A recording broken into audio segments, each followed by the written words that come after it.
teman-teman. Jumpa lagi dengan kita keluarga Joy Halen. Ada Mama Indah di sini dan ada Adik Krista dan juga ada Kakak Putri. Yeay. Nah, hari teman-teman, kita mau ajak teman-teman semua untuk mengolah sirsak yang kemarin kita dapat, kita panen teman-teman. Kalau teman-teman lihat video kita kemarin itu kita panen buah sirsak, buah nangka Belanda, dan hari ini kita mau buat jus karena sirsak itu baik sekali bagi kesehatan tubuh kita.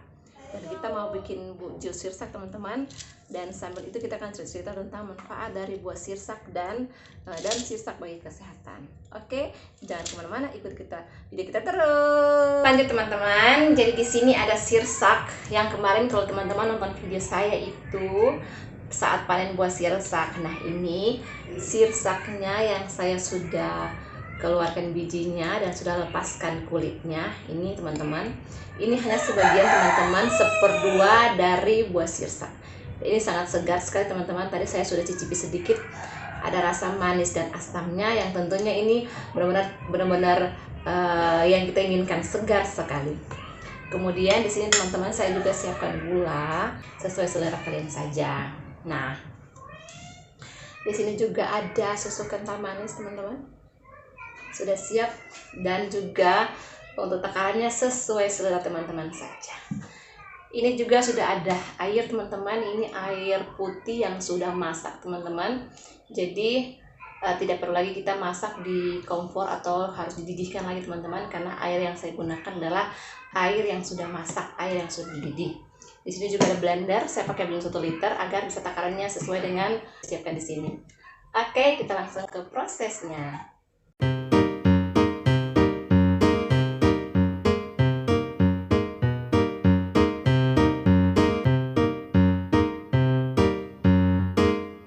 Sudah selesai di blender dan teman-teman lihat hasilnya di sini. Ini teman-teman lihat. Tuh, segar sekali teman-teman, kental sekali. Oke teman-teman, nah sini saya sudah siapkan gelas teman-teman, karena kita ada berlima, saya, Pak Jo, sama 3 putri, Kak Putri, Adik Krista, dan Adik Vio. Saya siapkan 5 gelas untuk kita berlima cicipi nanti setelah makan siang teman-teman.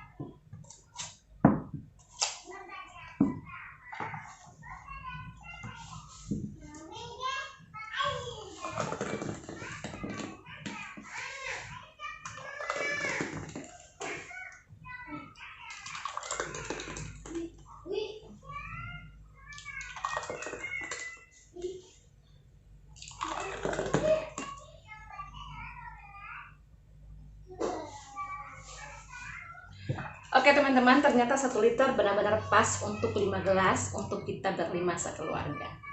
Nah, sekarang saya akan isi di kulkas, tapi saya isinya di freezer teman-teman supaya dinginnya tuh lebih cepat. Tetapi tidak sampai beku ya teman-teman, hanya untuk mendinginkan agar lebih cepat dingin dan lebih cepat untuk kita nikmati. Oke.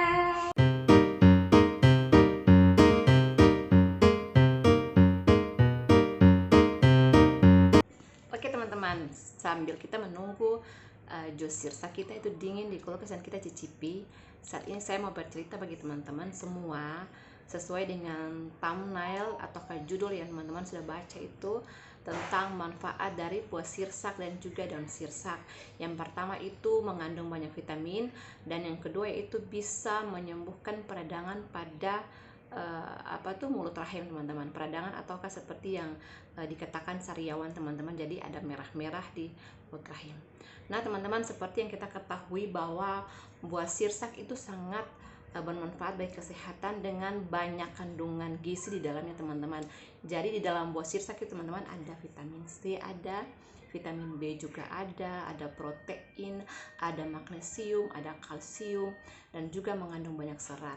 Dan yang paling penting adalah teman-teman, di dalam buah sirsak itu ada kandungan gizi yang bisa mencegah kita dari pertumbuhan kanker di dalam tubuh teman-teman. Jadi sangat baik sekali teman-teman bagi kita untuk mengkonsumsi buah sirsak tersebut. Nah teman-teman, untuk daun sirsak sendiri teman-teman, di dalam daun sirsak itu teman-teman ada satu senyawa fitokimia teman-teman. Dan di dalam senyawa fitokimia itu teman-teman terdapat antioksidan. Nah teman-teman, antioksidan ini yang dia berfungsi untuk melawan pertumbuhan molekul radikal bebas di dalam tubuh manusia teman-teman. Jadi teman-teman, kalau dalam tubuh kita itu ada radikal bebas dalam tubuh kita, maka kita akan gampang terkenal sel kanker teman-teman. Jadi di dalam daun sirsak ini teman-teman ada fitokimia dan antioksidan di dalamnya yang berfungsi untuk melawan radikal bebas, sehingga kita akan terhindar daripada pertumbuhan sel kanker. Makanya sangat baik sekali untuk kita mengkonsumsi juga daun sirsak.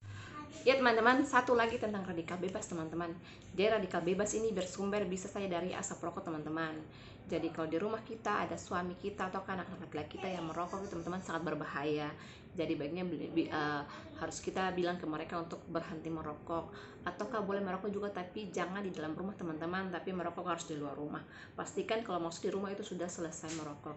Nah teman-teman, itu selain yang saya tahu itu dari asap rokok, dan yang kedua itu juga dari pembakaran sampah teman-teman, terutama sampah-sampah plastik teman-teman. Lalu yang ketiga teman-teman, yang juga sangat berbahaya yang tiap hari kita konsumsi adalah sayur.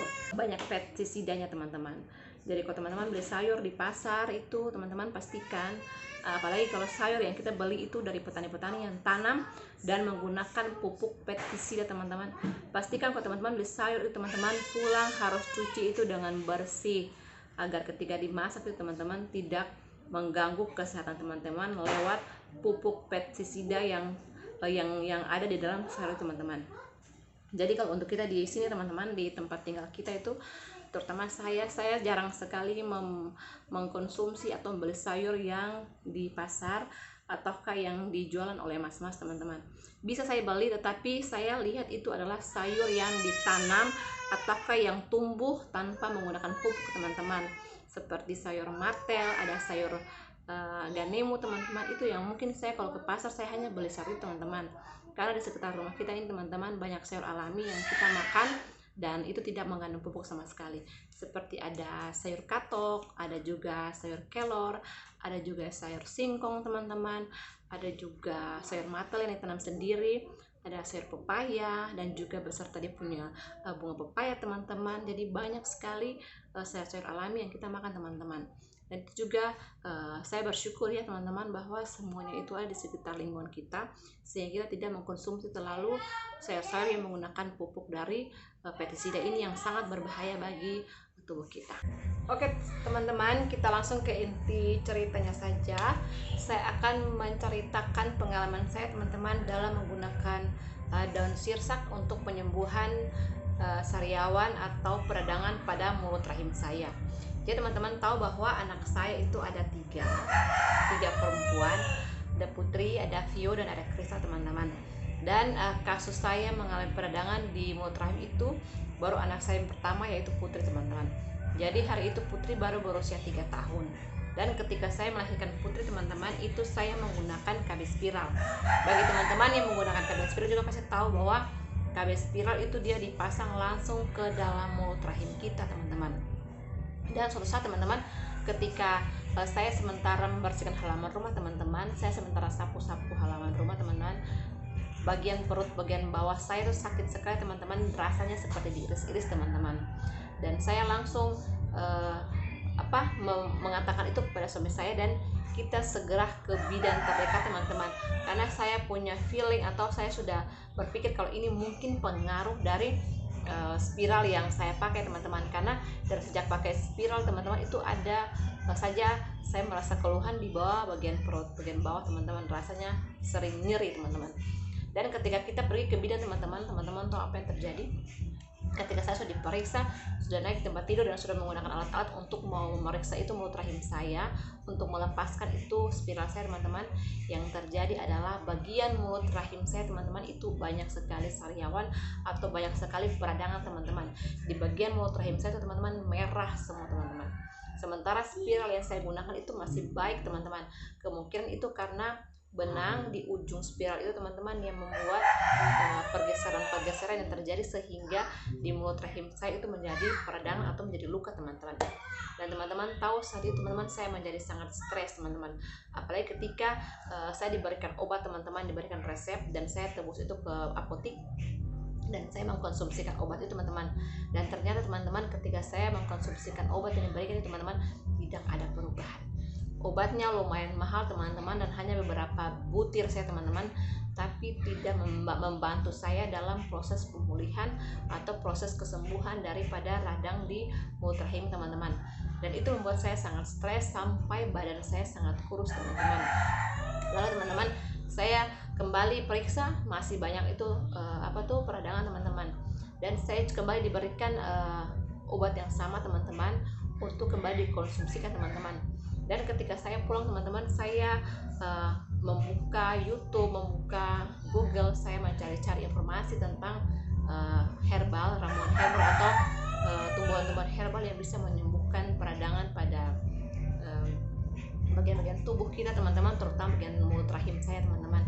Dan ketika saya cari tahu teman-teman, saya menemukan bahwa daun sirsak ini juga bisa membantu dalam proses penyembuhan peradangan teman-teman. Dan teman-teman tahu ketika saya mengalami hal ini teman-teman, saya itu yang stresnya itu pertama saya memikirkan, saya takut sampai kalau di mulut rahim saya itu mengalami penyakit seperti yang teman-teman tahu yang kita takuti adalah penyakit kanker serviks atau kanker mulut rahim. Itu saya takut sekali teman-teman. Saya takut kalau nantinya saya harus angkat angkat kandungan atau angkat rahim teman-teman. Saya takut saya tidak bisa punya anak lagi teman-teman. Saya sangat takut, saya sangat stres teman-teman. Untuk itu saya cari-cari tahu teman-teman di Google, dan saya menemukan bahwa daun sirsak ini juga bisa berfungsi untuk mencegah kanker, untuk juga meredakan peradangan teman-teman. Lalu teman-teman, saya mulai berdoa teman-teman. Saya berdoa dan saya bekerja. Saya berdoa dan saya ambil daun sirsak teman-teman di depan, yang kemarin teman-teman lihat itu di samping rumah, di depan rumah ya teman-teman. Saya ambil itu teman-teman, daun sirsak sebanyak 7-9 lembar teman-teman. Saya rebus dengan air sebanyak 3 gelas teman-teman, dan direbus sehingga kira-kira rebusan air itu tinggal 1 gelas teman-teman. Dan saya minum selama kurang lebih 1 minggu teman-teman. Saya minum tiap pagi, dan itu air rebusan teman-teman kita biarkan sampai dia hangat, dan kita minum pada saat perut kita masih kosong. Jadi perut kita itu belum diisi apa-apa, belum diisi makanan ataupun air putih. Yang pertama kita lakukan adalah kita minum air rebusan dan daun sirsak teman-teman. Dan teman-teman tahu bahwa selama 1 minggu saya minum itu teman-teman, dan saya kembali ke dokter, ke bidan yang memeriksa saya teman-teman. Ketika diperiksa teman-teman, yang terjadi adalah mulut rahim saya itu sudah sembuh teman-teman.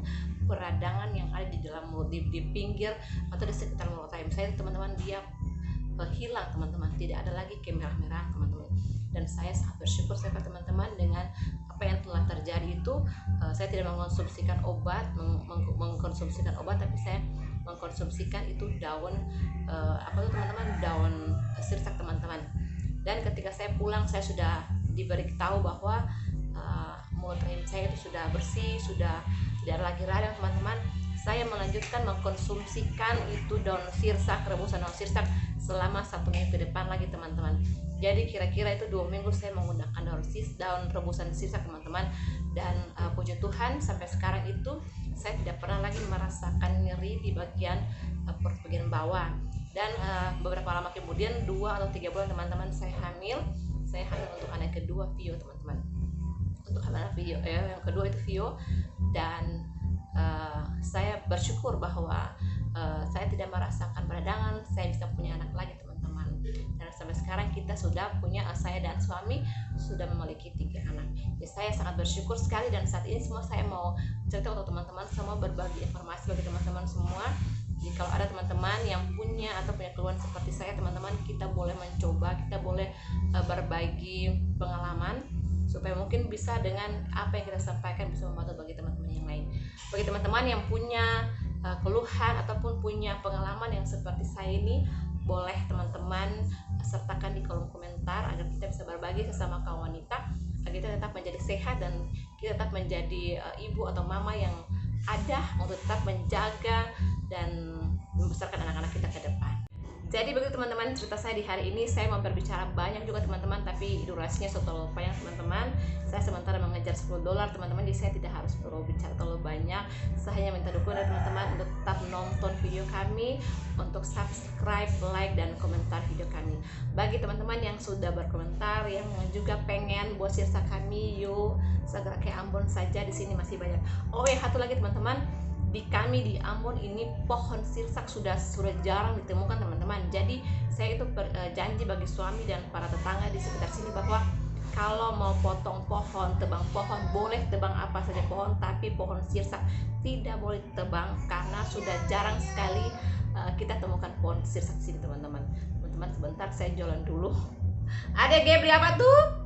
Teman-teman, jadi saya janji mereka tidak boleh potong itu, tebang pohon sirsak. Kita jaga teman-teman untuk kesehatan kita ke depan. Oke, see you next time. Dadah.